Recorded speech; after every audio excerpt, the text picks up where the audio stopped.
Okay, we're live. When the red light says go, we go. Hello, everyone. Stephen Shadletsky here. Delighted to be with you again.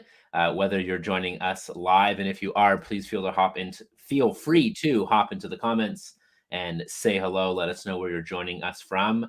Delighted to be here with Mark Green. Hello, Mark. Shed, good to see you, man. You too. Thank you for doing this.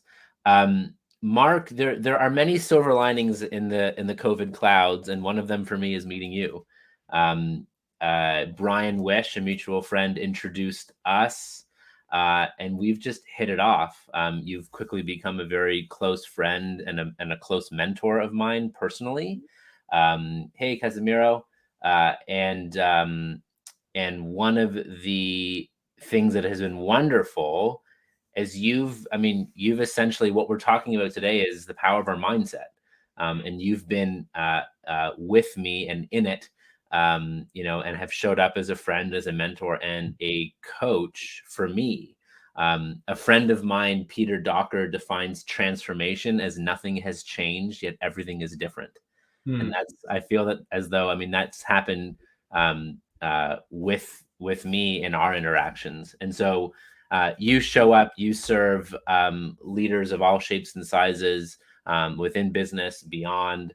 And I'm pumped to hop into this conversation today around mindset, and I'm sure it's going to be so much more. So please feel free to put the chat, use the comments, ask questions of Mark and myself as we go here, and we'll see where this is going to go. Mark, I know we titled this that, mindset matters, and mindset can either be an obstacle or it can be a catalyst for our growth, which is the truth. And so I'd just love to pass over to you some opening thoughts, and we'll see where this goes. I know the hour is going to fly by. Yeah, well, thanks. It's great to be here. Hey, Ashley, it's good to see you today. Thank you for joining, and Kate and Robert and Casimiro, everybody. It's nice to see you. So it's funny, this morning I was getting out of the shower thinking ahead to our time together today. And I was listening to the voice in my head as it was kind of describing to me what I was thinking about or what I was expecting and all of that. And I stopped myself right there. I went, wait, stop. This is exactly what we're here to talk about, right? This is exactly what we're here to talk about, except the difference between what happened to me this morning and what happens to 99.9999999% of the world, 99.99999% of the time, is that you're not aware that the chatter is occurring in your head. And when you're not aware that the chatter is occurring in your head, you don't have the ability to make different choices or to choose to see it for what it is, or to channel it to your advantage, as opposed to allowing the default setting. And as you know, more times than not, that's a setting toward more of a negative spiral, or why I can't, or what's going to go wrong, or worry, or fear, or fill in the blank. And this is the monkey mind, as it's called, right? That's always there. It's always chattering. The statistics are incredible. I mean, we each have tens of thousands of thoughts a day, most of which are completely unconscious to us because we just don't think about that, right? And so as we wade into this topic, first of all, let me express to everyone who's listening, who's not been deep into this yet, to lean into the things that I talk about that feel uncomfortable or unfamiliar. It's a tendency to think, whoa, this sounds a little bit out there, or not for me, etc. I urge you to at least acknowledge and try things on for size, like you might try on a new pair of shoes. That's a good mental model for how I might encourage you to think about our conversation today. Because a new pair of shoes, at least you'll try them on before you decide they don't fit, as opposed to walking by the store telling yourself they're not going to fit. And it's a big, big difference, right? So I had this voice in my head, and when I stopped myself to think about it this morning, I recognized that everything it was saying was positive. everything it was saying was reinforcing and moving me forward. And it was awesome for me because it's a bit of a validation of my own journey through taking back control, taking this Mm. control back. Okay. Um, and that's just a quick story, to kind of bring people into the topic, help people kind of start to think about that, understand maybe what's at stake for you. Where in your life have you walked by things or rejected things, just because there's a voice in your head that told you to, or you sat up all night worrying about something that caused you not to get any sleep, and then things the next day went in a completely different way. Like it exacts a real toll. Yeah. And so it's an important conversation for us. So important it actually caused me to research and write my first book, Activators, which is essentially the leader's guide to thinking more clearly and getting more things done.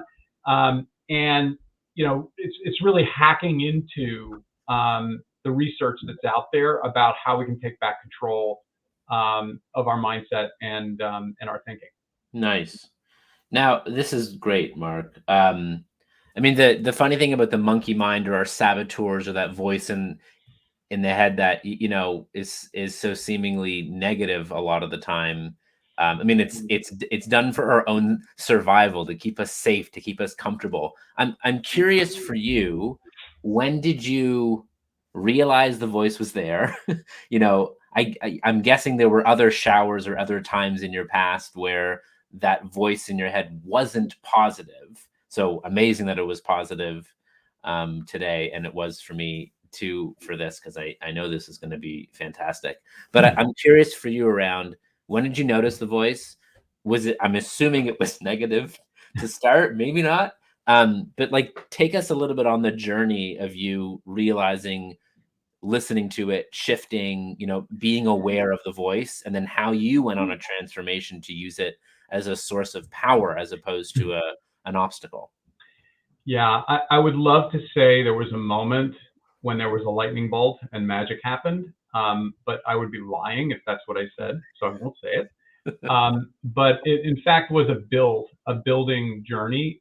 And in my coaching practice, like so many others, if I turn the clock back to when I got started in this thing, and I've been doing this, gig now for almost 20 years. But in the early days, I was in my own way, just like everybody else was. And I would be intimidated to call prospective clients. I would not be able to speak my mind in front of clients for fear of alienating them or causing them to not like me. I was definitely had an inferiority complex because, when I was around people who were driving nicer cars than me or had nicer homes than me or were more successful than me, it threw me off my game, and Mm. I would build things into things that they weren't. And as a result of it, I created, I would say, through just a lot of elbow grease and hard work, a very mediocre leadership development company, leadership development training company, which is the way I started in doing what I'm doing. And It's it wonderful wasn't branding. until Wonderful branding. Just call it mediocre. right, right. It was from the ancient Greek philosopher, by the way, Mediocrities. I studied all of his writings. Yes, and I became a disciple. It was great. So, but I was part of a network of practitioners at the time, and we had the benefit of doing a lot of peer learning. We learned from our peers, et cetera.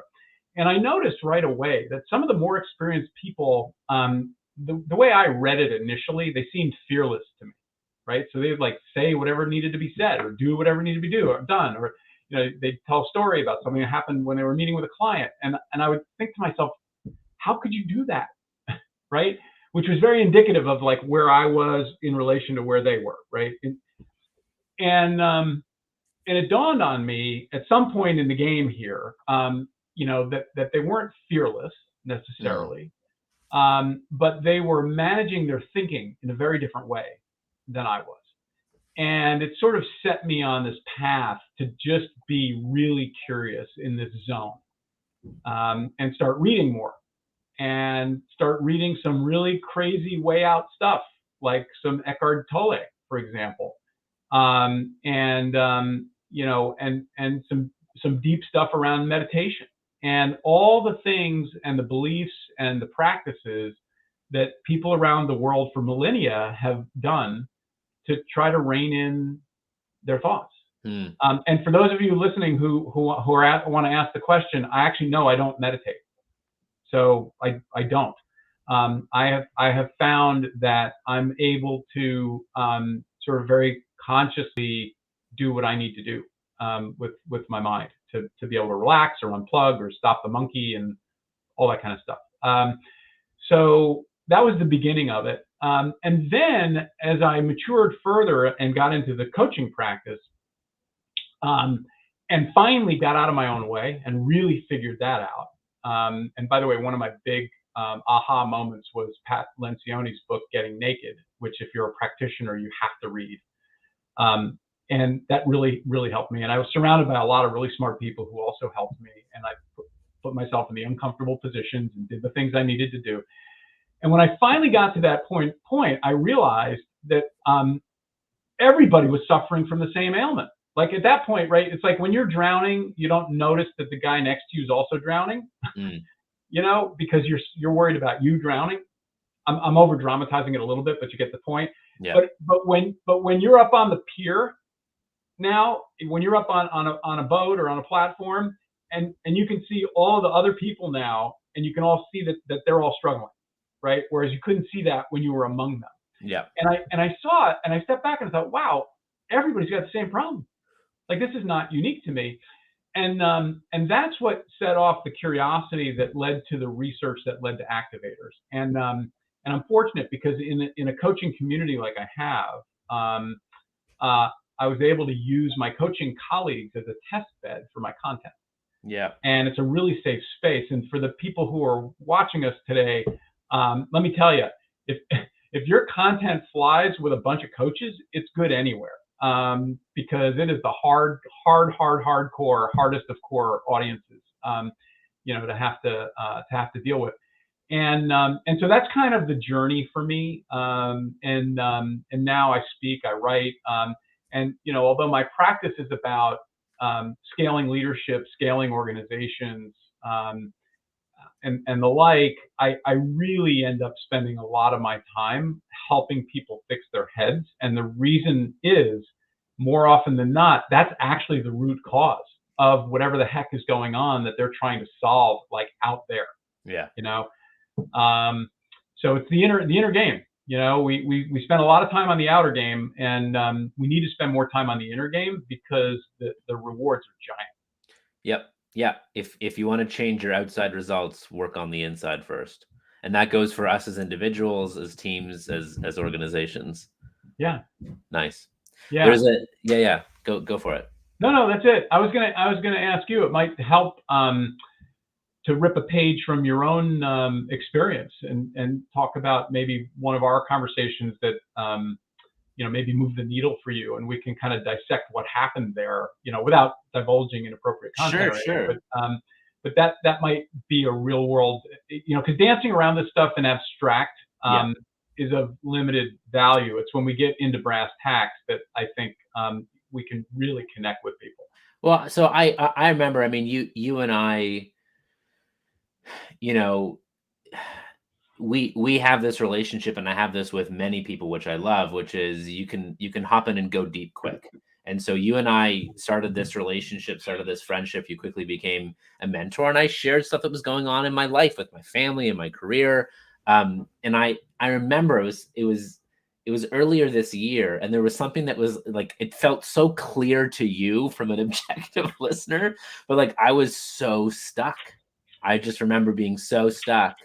And I remember there's like this seeming frustration. And I forget, Mark, like the particulars of what exactly it was, but there was this thing where like I could just tell in like a of service kind of judgment way of like, I'm seeing this clearly, you're not there. Like, what's the disconnect between what I'm seeing as your friend and as a mentor and coach and where you are right now?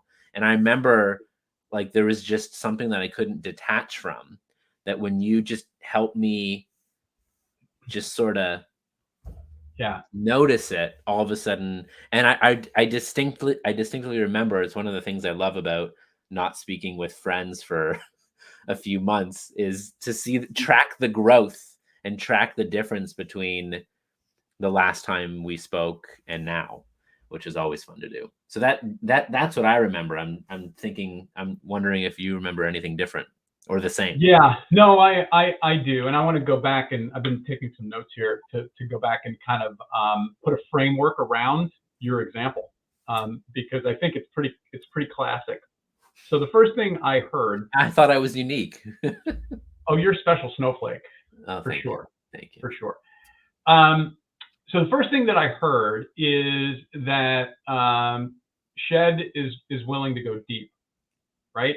And that's important to acknowledge, because if you're the kind of person who is very guarded or not willing to open up in relationships, okay, there's going to be a limit of, in fact, a very tight limit to how far you're going to be able to go with this, Hmm. because almost by its nature, this topic area requires external perspective and inputs and thinking. And so I think that's really important to acknowledge right out of the gate. And if you struggle with that idea of going deep, I might ask you to explore that and kind of get into what's in your way, like what's the fear there, right? Well, the fear is if I have to tell my friend Shed, that I'm afraid to get on the phone with a CEO to talk about potentially doing business, then he's going to think less of me. And then that's going to prevent me from divulging that to him. But what it's also going to do is prevent you from ever fixing it or being able to deal with it, right? Which leads to the second point. So go deep is one. You have to be willing to do that. The second point is Shed is surrounded by some of the right people. Right now, it sounds like he thinks I'm one of the right people, which is great. But I didn't want that concept to be lost in the specificity of the conversation around me, Mark, as much as the idea that he has cultivated some relationships around him with people who are willing to go deep with him and have a different perspective to lend. That doesn't happen by accident. Okay. And there's a concept in the book in Activators called Change Your Neighborhood. Mm. And it's around this idea that we tend to hang out with people who are kind of like us or at our level. And my rule of thumb is if you're hanging out with people who don't make you uncomfortable more often than not, and I don't mean in a bad way, I mean in a like, well, I hope he doesn't ask me this question because I know I don't have a good answer for this, or wow, what's he going to ask next that's going to really challenge me kind of a way, uncomfortable. If you're not surrounded by people like that, you're not going to be impelled to continue to grow. So right people is the second concept. And then the third is the actual mechanism of what happened. The actual mechanism of what happened. When we're stuck, whether we realize it or not, when we're stuck or we're in a position or we're looking at something, a situation in a certain way that's either causing us to act or not act in a certain way, we're looking at it from a singular perspective. And it's the perspective that we've assembled in our minds. Okay. And what I was able to do with Shed, which is part of the value of a great coach, is I was able to show him that there existed at least one other alternative, plausible perspective on the same situation. And the word for that is reframing. Reframing. And it's actually something you can do alone, which is really, really powerful. And I learned about this in my neuro-linguistic programming training that I did a couple of years ago. And it's like this fly on the wall approach, or person in the balcony in a theater type of an approach.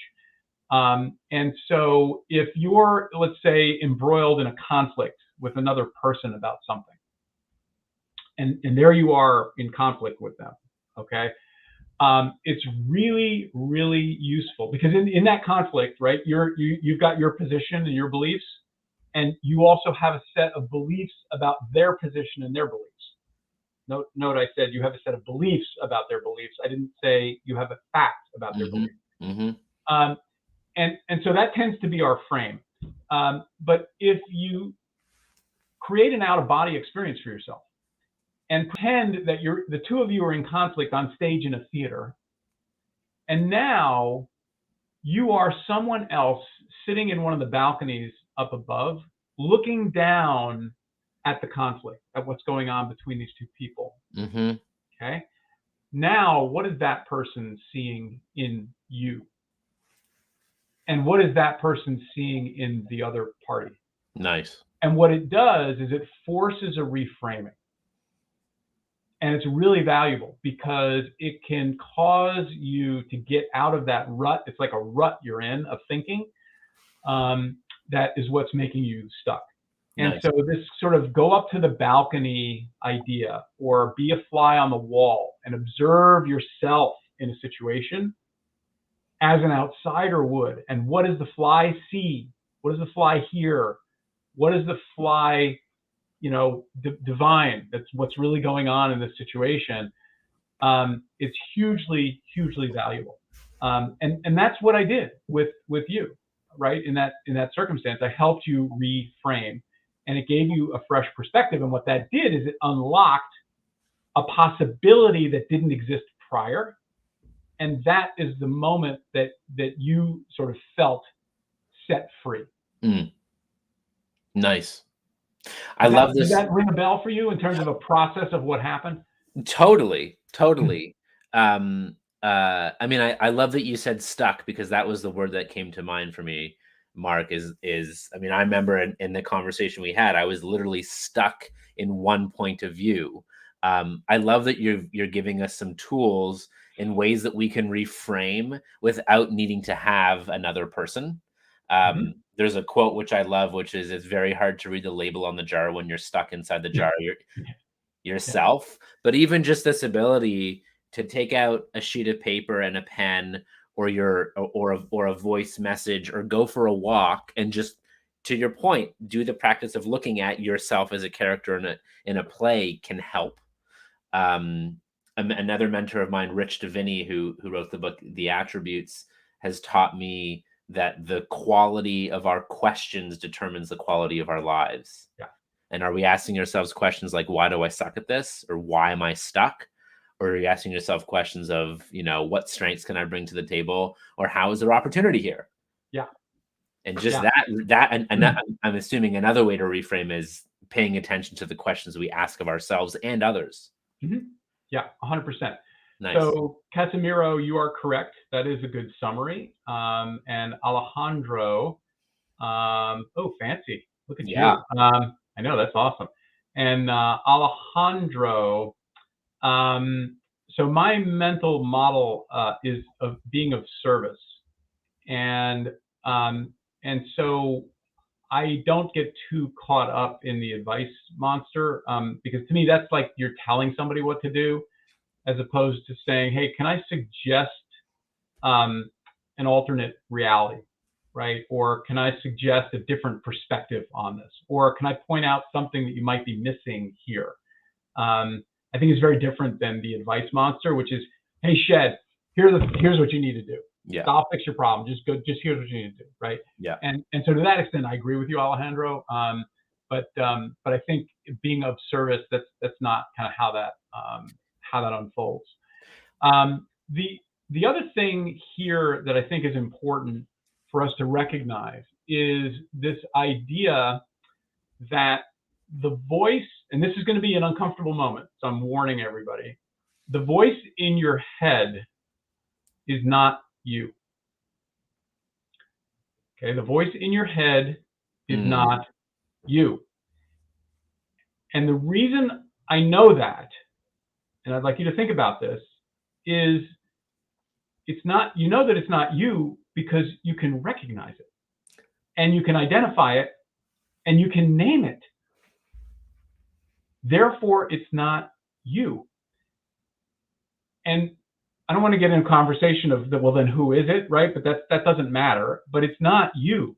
And so when you recognize that, it's actually quite liberating, because what some people do is they do name it. Like it's Angry Mark. Like, and you can actually say, hey, shut up, Angry Mark. I don't want to hear from you anymore today. Another great hack, if you want to quiet the voice in your head, is turn it into Mickey Mouse voice. And then as the voice in your head is talking, you're hearing it like Mickey Mouse or some other cartoon character that's just ridiculous. And what it does is it will render the voice impotent for the kind of stuff that we typically hear and listen to. And so the one of the first things you have to do though is learn how to recognize it and interrupt it, right? And that's like what happened to me today when I got out of the shower. I was very deliberate about that and thinking about it. And I think that that's an important thing that you can train yourself to do. And by the way, for those of you who are sitting there thinking, what voice in my head? That's the voice I'm talking about. That's actually the voice. Okay. And so recognizing it is number one. Knowing it's not you is number two. And then knowing that you can exert some control over it is number three. And that's really, really powerful because, you know, I'm a big believer in trying to bring all of our assets to the table in life to get things done or make a dent or create your legacy or do whatever you want to do. And I just feel like we've all got this anchor that we drag around with us without realizing it. Yet that same thing can be our biggest propellant and cheerleader and proponent. And it's just this idea of figuring that out and taking advantage of it. And I'm not even talking about like from 0 to 100. You know, I'm a big believer in continuums in this world. And, you know, the idea is, so if you're at a 13, then wouldn't an 18 be great? You know, not 100. And then when you're at 18, wouldn't a 23 be even better? And you kind of think about it that way, and you can see that you can make progress. Nice. I love that. I think the voice in my head now I'm going to turn into Daffy Duck just to really point out the ridiculousness of what's usually going on track there. I love that, Mark. That's a really great hack. Yep. Great insight, Kate. Thank you. That's a good one. Nice. Thank you, Kate. The other thing, just Alejandro, on the advice monster, especially when you're talking with someone else and potentially showing up as coach. Michael Bungay Stanier, who wrote this book, the Coaching Habit, which is a great one. I'm actually interviewing Michael in January for his new book. I often hear his head in my voice saying, "Stay curious just a little bit longer." And one of the greatest ways to avoid advice is with questions. I know for me, Mark, I had a scenario where I was coaching a CEO founder that I really wanted to, really wanted to work with them. And it was like a sample coaching session. And she sort of presented me something on a silver platter. She's like, I had this issue with, you know, not one of my direct reports, but a direct report's direct report. And here's what happens. And she said, what should I have done? And I was like, ooh, like, I know this one, like I know the answer. And I was about to like tell her what to do. And I went, whoop, and I just went, what do you think you should have done? And I said, hey, if you were to relive this, I'm like, before I tell you my thoughts, what would you do differently if you were to live this again? And she went, whoa, great question. And she totally said exactly what I would have shared with her. But the best part is it came from her, not from the know-it-all coach, you know? Yeah. And then if you need to, you can shape it or course correct a little bit as a coach. But most of that answer is hers, and she owns it. Yeah, which is empowering. Right. Which is empowering. Yeah, that's right. And you know, and this is an issue because again, one of the scripts, the loops, the recording loops in our heads as leaders, even if you're not a practitioner or a coach, as leaders or managers, is I'm supposed to have the answers. Yeah. Yeah. Yeah. And like that's a pretty lousy script to run because I don't know about you, but if I really believed that I was supposed to have the answers 100% of the time, I would go out of my mind because I would always feel inadequate. Yeah. And you're, you're the only one who's supposed to have the keys to open up each door in every office of that's right. And if rather, you know, the reframing there is I am here to help people find the answers, right? I'm here to help people find the answers. And it takes an awful lot of pressure off. Yeah. You know, because even the idea that I'm supposed to have the answers then has this like of the moment thing. So like you ask me a question and I'm like, I should be able to have to answer this right away. But if I'm here to help find the answers, there's even some sense of time built into that. It's not as rushed, right? I find it, Mark, one of the issues that we have when in how we select leaders, because we often select leaders as who's the best performer, who's most responsible, who's most driven. Now let's give them a promotion to lead the people who used to do the job that they did, which means you're now the best person at the job, and now you're leading people who are worse at the job that you were. And it's a totally different mindset, total different behaviors. Some of the best leaders I've ever met, I'm thinking of one in particular, who's a leader in supply chain, and he has zero experience in supply chain, which means he literally has to ask his people and go to his people. You know more about your job than I ever will. My job is to remove obstacles. Tell me what's up and how I can help. Yeah. And if anybody wants to go deeper on this idea, there's a great book. I was just talking about it this morning with a client by David Marquet called Turn the Ship Around. And he was a submarine captain, and he was supposed to take command of a particular submarine. And literally like 30 days before he was supposed to take command of the submarine, the Navy turned around and put him on a different sub. Yep. Now, that was not a trivial thing because the different sub was a completely different class of sub. And so he had been studying for 2 years this submarine that he was going to take over as captain, and now had 30 days on a completely new ship. And he knew nothing when he got there. And it forced his hand to rely on his team.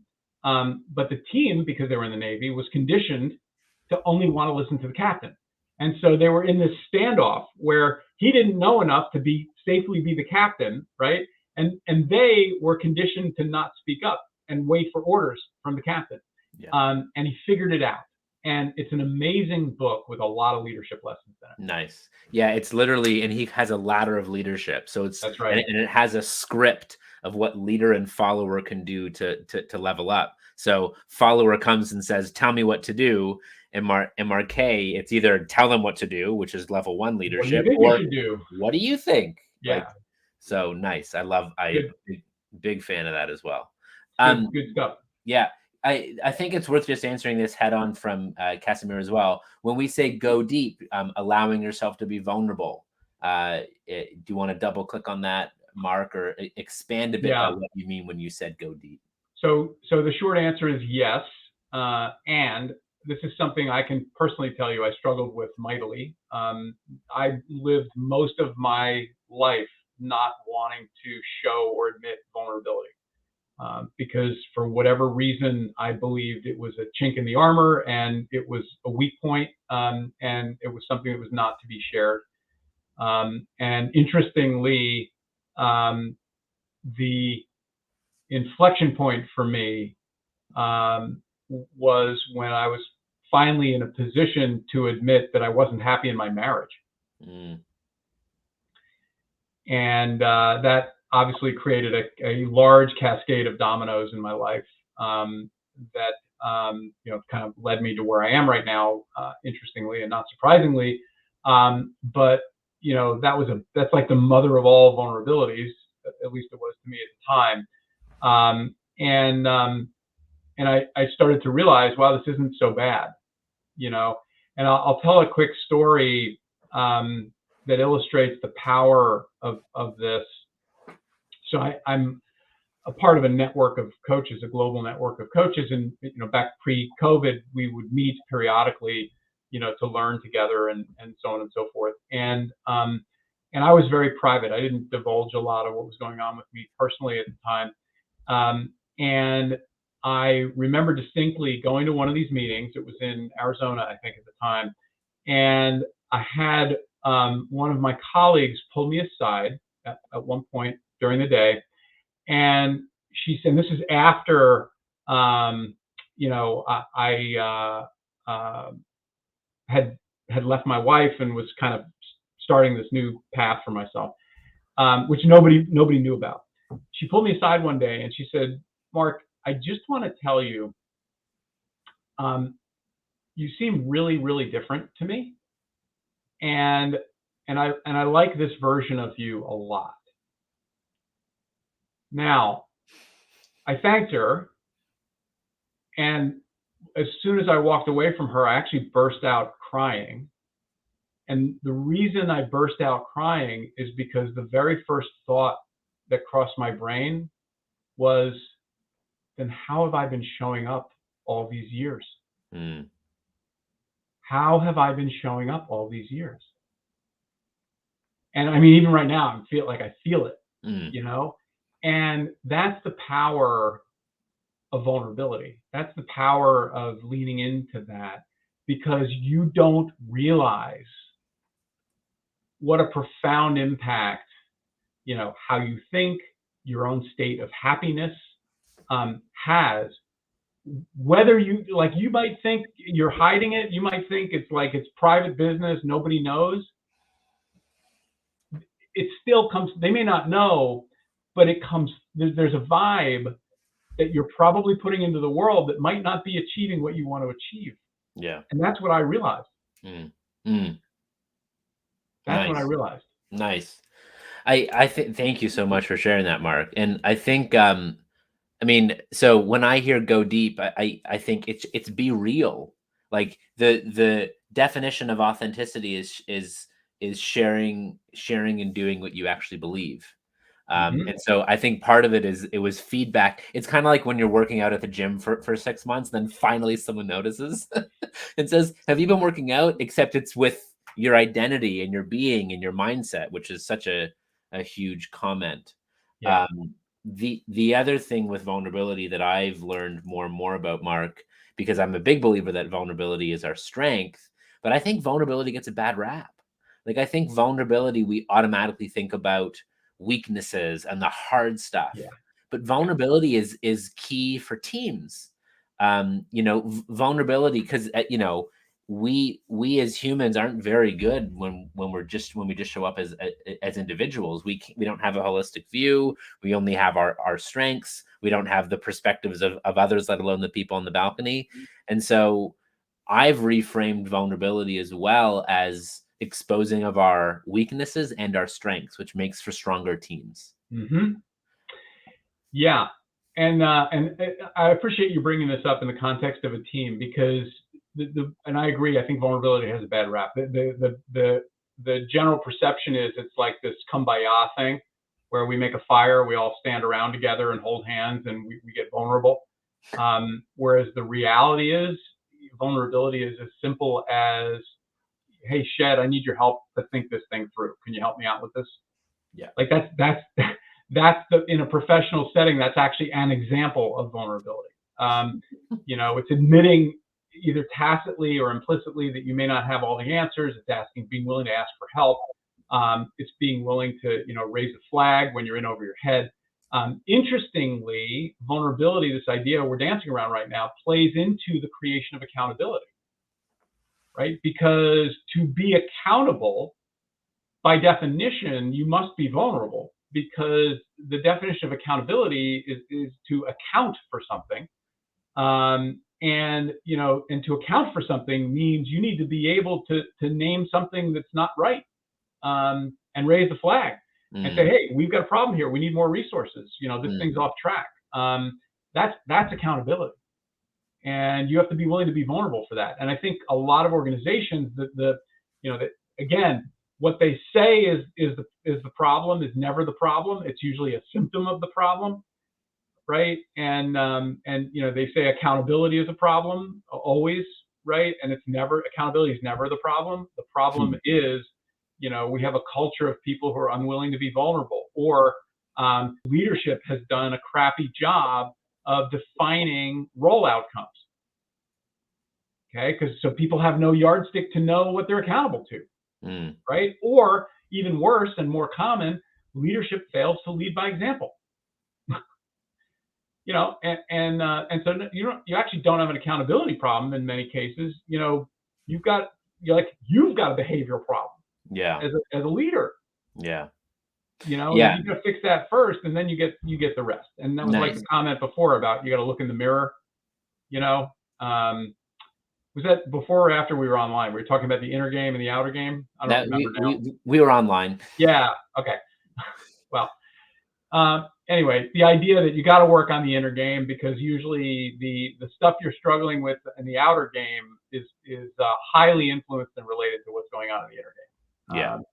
And that's actually the number one attribute I look for in CEOs who are prospective coaching clients, is their what I call their coachability. Yeah. And it's a combination of self-awareness, a willingness to hear hard things, and a willingness to act on them. And those three things together make coachability. Nice. So I love that, Mark. So there's oftentimes when leaders complain of an accountability issue, that's typically a symptom and not the root cause. And the root cause is either lack of clear role definition or lack of actually creating an environment where people can speak up and say, I don't know, or I don't have the training, or I don't have the answer. Yeah. Really good. Yeah. Hey, Alejandro, you can read more about that in my second book, which is Creating a Culture of Accountability, right there. Amazing. So I know of this topic as well, although it's not what we're here to talk about today. Amazing. So Activator, that first book, and the second, Mark, is what? Creating a Culture of Accountability. Love it. And there's a great comment here from Kate. As a leader, I've been super mindful of sharing and being vulnerable, but ensuring it's authentic and not forced / contrived, which I think is a great comment. I mean, vulnerability isn't sharing everything and all the details. It's about context. It's what's appropriate and relevant to share in a way that feels comfortable enough to you to give the people around you an understanding of what's going on, so they know how and why you're showing up. I remember, Mark, I have a 5 and a 2-year-old, so we put them in a sports ball program thing that's often taught by high school kids or young adults in university. And so one of the instructors, who is, I think, all of 19 years old or something, in the very first class said, "Hello, I'm so and so. I'm going to tell you a little bit more about myself so that you can build trust with me." And I'm like, no, it doesn't work that way. How about you remember my name? That'll help you build trust with me more than your bio. Yeah. Yeah, exactly. So I just thought that was a funny way to go about it. Awesome. That's great. One of the things that you've taught me, and I know you're super passionate about, is eating your own dog food. Can you share more about that, and how, as a leader, can, or anyone really, match what you think and what you say, what you think, what you do, and what you say? Yeah. So the most basic, straightforward, and direct mechanism to think about this is for everybody who's listening to contemplate these two questions. Does your no mean no? And does your yes mean yes? Okay. And I don't mean on the surface. I mean like all the time. Does your no mean no? And does your yes mean yes? Mm-hmm. And that's the essence. It's the root of behavioral integrity. Because everything else everything is a slippery slope from there. And this idea of eating your own dog food is my sort of friendly, colloquial way of describing this idea of walking your own talk. And I discovered years ago as a practitioner, and I think this is true for leaders too, because I force my clients to do this as well as leaders, is, I have to be practicing myself the things that I'm essentially advising other people to do. Because if I'm not, I am then not delivering from a firm foundation. Okay? I'm on a super, super shaky foundation.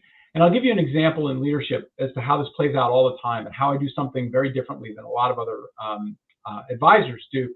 So I help, one of the things I'll do with clients quite often, a new client, is I'll help them define or refine the organization's core values. I'm a huge believer in core values and culture, but I'm super rigorous and dogmatic about how we handle this because I've seen it handled horribly so often. And without getting into the whole process of it, the key thing here is about behavioral integrity on the part of the leadership team.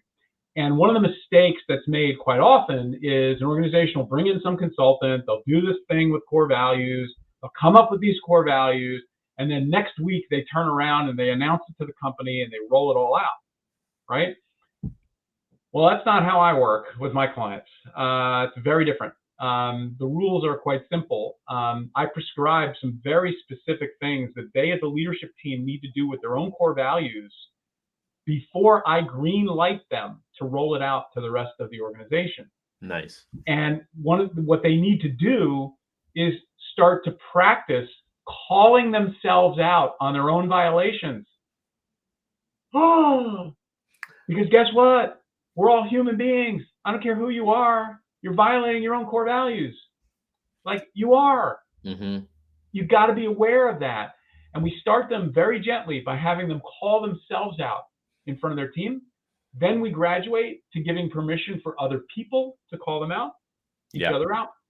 Which is not an attack of the person. No. It's a comment on the values. And again, as a leadership team, they agree to undergo this as a team. We create, this is part of this space we create as a team.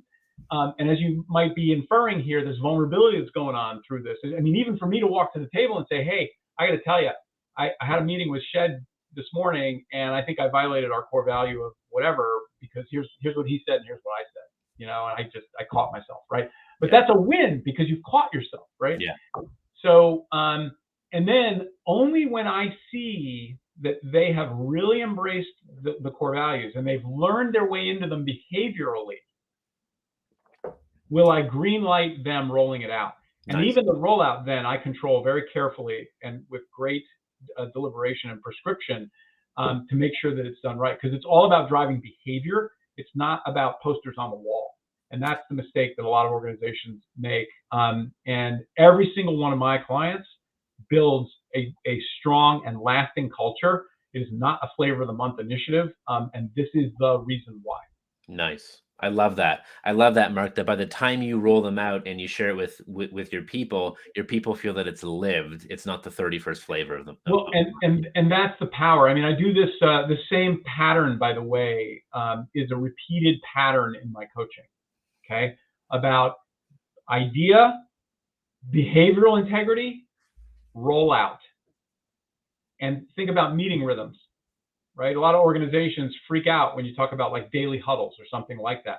Well, guess what? If the leadership team huddles for 2 months, just as a leadership team, and the leadership team realizes in 2 months, like, wow, this daily huddle is actually of a lot of value to us. Like it's really working for us, a lot of value.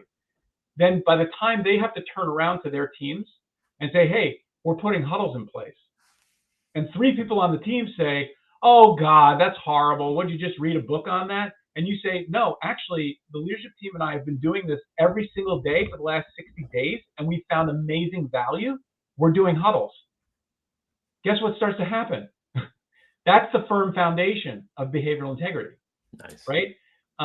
Whereas if you're not on the firm foundation, it's kind of like, well, you know, this consultant told us we should do this, or we read it in the book, so we're going to try it, right? And we all know how that goes. But I want to bring all this back to mindset here. All this back to mindset, okay? Because every single idea that we're talking about here originates as a thought and a possibility, okay? And, you know, if you're of the mindset that your integrity really matters, then your integrity will really matter. And that's back to, does my yes mean yes? And does my no mean no? Because I will tell you that when you become a person who is known for having your yes mean yes and your no mean no, you will have power beyond measure. And influence, power and influence beyond measure due to your integrity. Love it. Love it. I think, Mark, that's a great story of eat your own dog food, which is by the time you dare ask others to roll it out, you've been practicing it for at least 60 days. I think that's really good. That's really good. And you've at least battle tested it to see if it works. So amazing. Over more than a decade. Nice. Nice. We have a few minutes here remaining. So if you have any final questions for Mark on anything that we've discussed, mindset, accountability, change your neighborhood, everything, feel free to hop into chat. Mark, I know I'll just take the opportunity. You have a great newsletter on LinkedIn, which I'm subscribed to. I've actually been interviewed on it. So check out that one. And you also have a community that you're building on Substack. So two places to continue to engage with Mark, the couple of books that he's mentioned as well. And Mark and I actually we met through our friend Brian Wish, and Mark teaches a couple classes on the live online class platform at Simon Sinek as well. So a number of ways to stay in touch and continue to engage with Mark. Was there more you're going to say there, Mark, or any sort of closing words as we begin to land this plane here? And we'll see if anyone else has any final questions. So years ago, I was traveling on business, and I was up in Boston, and I arrived late in the evening and was downtown at a hotel, and I checked into the hotel, was starving. So I, of course, inquired, hey, where can I eat? And as luck would have it, there was a Chinese restaurant right across the street, and that was open. So I ran across the street and grabbed some dinner. And for those of you in the United States, you know that the ritual at the conclusion of a Chinese dinner is you get two things. You get a check and you get a fortune cookie. Okay. And sure enough, I got both at the end of my dinner. And I confess, I eat fortune cookies. So I don't just open them and discard them. I actually eat fortune cookies. I'm the crazy person that likes them.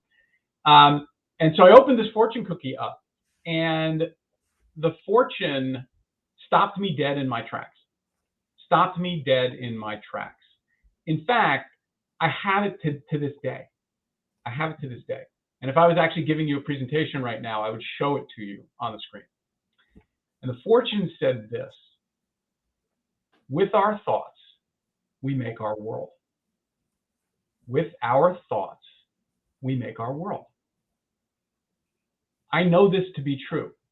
And now, hopefully, courtesy of today's LinkedIn Live, maybe you do too. And the best thing of all to realize is no matter what you aspire to achieve or do or conquer or create, you already have every single resource you could possibly need. And it's all right there for you. Nice. Yeah. Love that. Love that. That's so good. Love a good fortune cookie win. I think this is a perfect way to close out, Mark, which is a question here from Kate on how do you maintain and reinforce this over time beyond opening fortune cookies every day. I find it like a roller coaster, checking myself on knowing I create my reality with my thoughts, but it's a constant reminder. Do you have a practice that you use for a check-in to help? So there are a number of ways you can go about this. So for me personally, as I mentioned earlier, I don't. I'm just able to self-regulate. I mean, maybe I'm that like 0.5% of the universe that maybe I just figured out a way to do this, and I can self-regulate. You use the term check-in, which is what I'm going to gravitate to as a key idea here. That we hear a lot about accountability partners or mastermind groups. These are ideas we've thought about, and you might think about, instead of all of that, a check-in partner. And like even Marshall Goldsmith, for example, has somebody that he checks in with every day. And I think it's like a 10-minute conversation. And they've been doing this for years. And all they do is basically, it's just a check-in, like, hey, am I where I need to be? Like, am I in good space? Did I do what I said I was going to do? And like, or where did I fall off the wagon? And like whatever that is, like that is. So if you could find yourself somebody, Kate, who is like-minded, and come to a simple agreement to check in. And by the way, it could maybe even be like a text or a chat check-in, like or, not even person to person all the time or live all the time, but something like that I think could really help. But the thing that you need to learn is to tune into the voice in your head. And when you again, that idea of separation, that it's not you, and when you really internalize that, it becomes easier to hear the voice. And then when you hear the voice, you can control the voice, and that's key. Nice. Nice. It reminds me, Mark, of Susan David's work that we aren't our emotions. Our emotions are but data. And I think it's a similar comment to the voice in our head is data. It's either telling us we're growing, we're uncomfortable, something's off.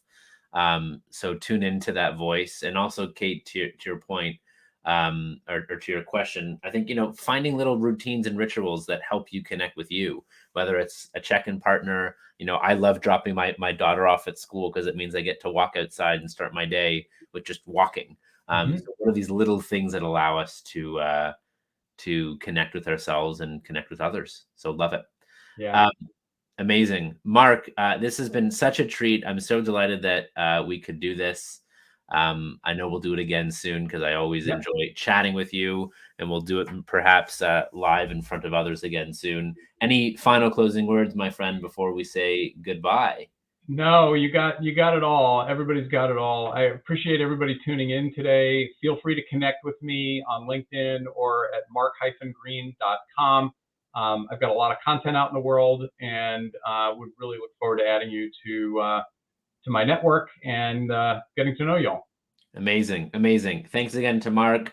More lives coming at you. I'm speaking with Leanne Davey, Ron Tite, Michael Bungay Stanier, lots more coming up. And this was such a treat, Mark, to hop into mindset, as you've been a great mentor and friend to me in this space, and great to share it with others.